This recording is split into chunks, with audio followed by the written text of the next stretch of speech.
This is a brief demonstration of a new feature of macOS 10.9 that will be of a special interest to screencasters and other video content creators who have an interest in making their work more accessible, especially to the hearing impaired. That new feature is Enhanced Dictation, and when you click this checkbox in macOS 10.9, some additional files will be downloaded, and from there on you'll be able to continuously dictate without interruption.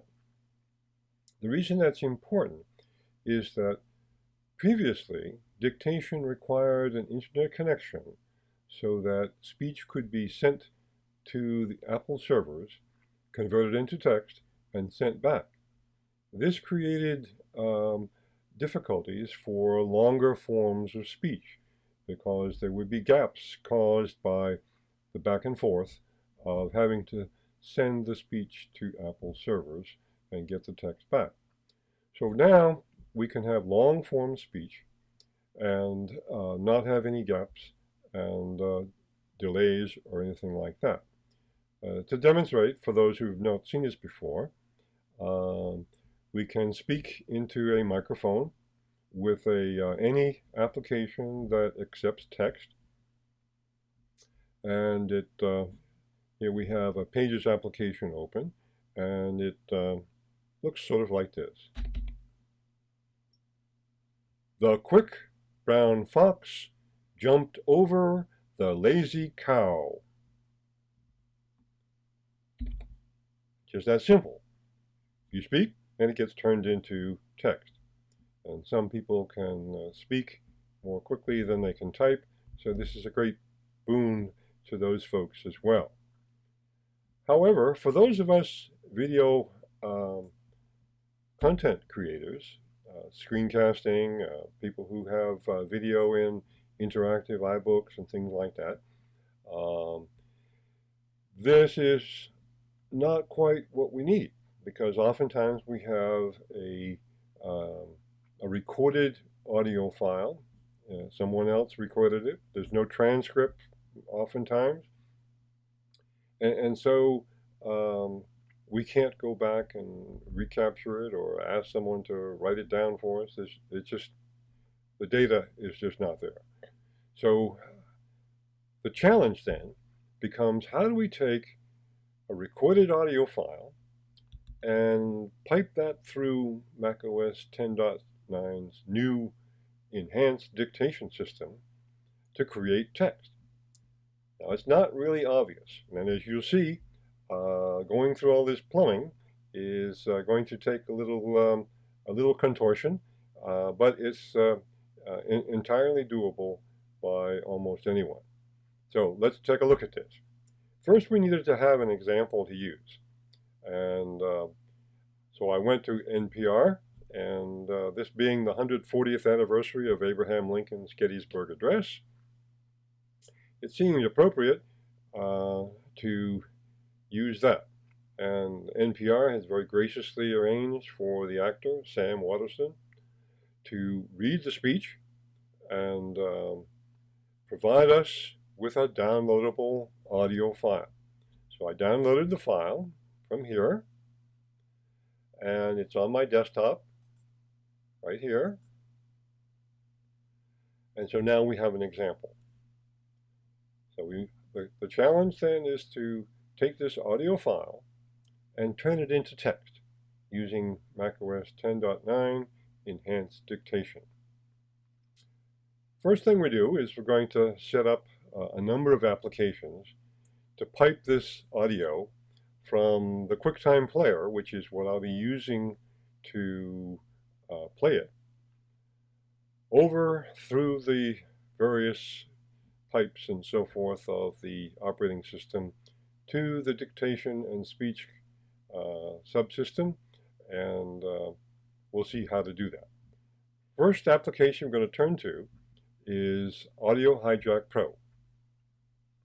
And here the first thing we'll do is click on the Input tab and specify QuickTime Player as the application that we're going to hijack.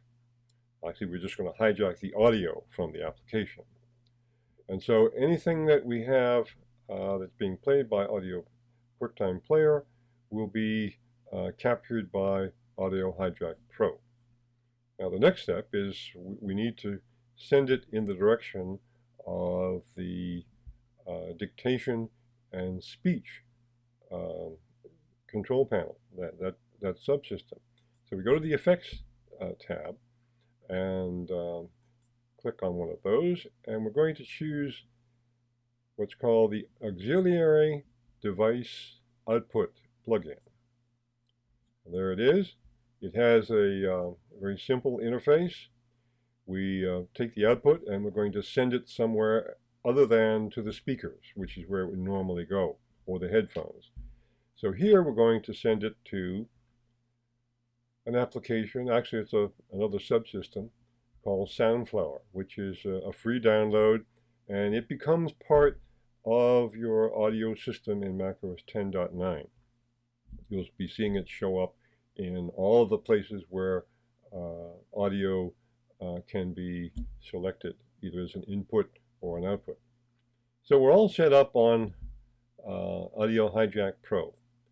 It's going to grab the audio from QuickTime Player and send it to Soundflower.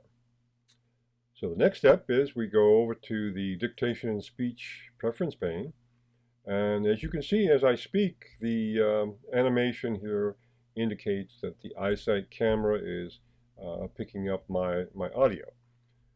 So we need to change that. So we're going to click on here and choose Soundflower. You'll notice that it's no longer animating.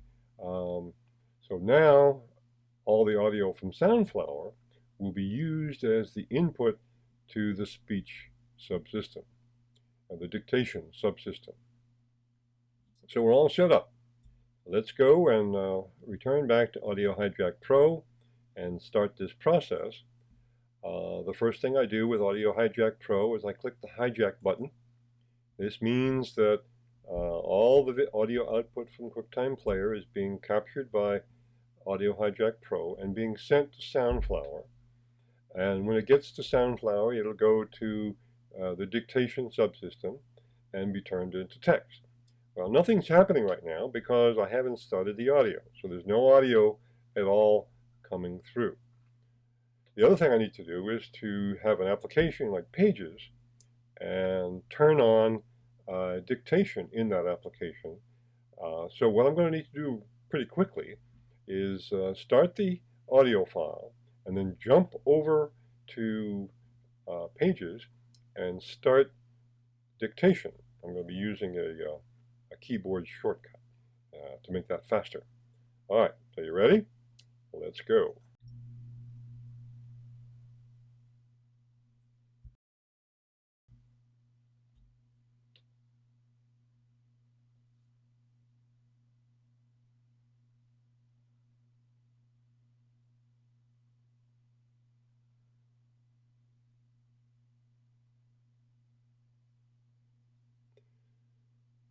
So these are the prefatory remarks by the announcer, and pretty soon we'll be hearing Mr. Waterstone reciting the Gettysburg Address. Here he is. It's being turned into text. He's a very good speaker.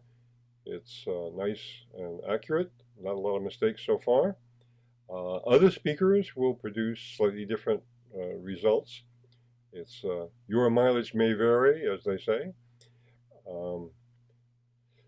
Clear, well-enunciated speech is rapidly handled and accurately handled. So here we are creating very quickly and very efficiently a transcript that can be provided to students, which not only will help students with hearing impairment, but also will help regular students, because learning is often a matter of getting multiple cues. If you see it and read it, you'll be more likely to remember and understand what was said. So we're going right along, picking up on the speech very nicely.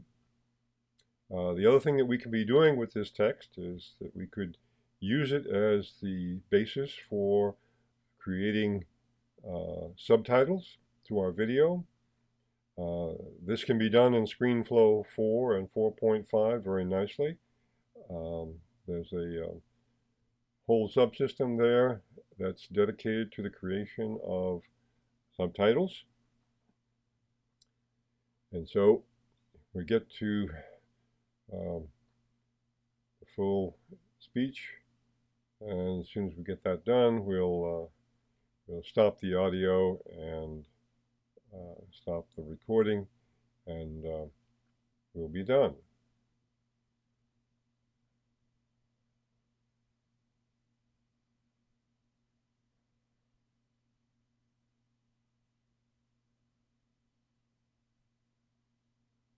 And there we are. So I'm going to turn off the audio, and as soon as you move the focus away from pages, that turns off dictation. So there we are. We have created a text transcript of a recorded audio file, and we can use this as a handout.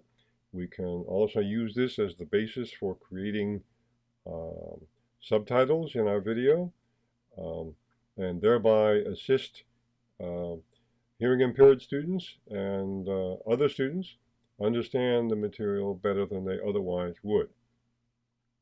So once again, what we did is we went to Audio Hijack Pro, grabbing all the audio from QuickTime Player, which was being used to play the audio file, and we used our effects to send that audio to Soundflower, and then in the dictation and speech preference pane, we set dictation to receive input from Soundflower.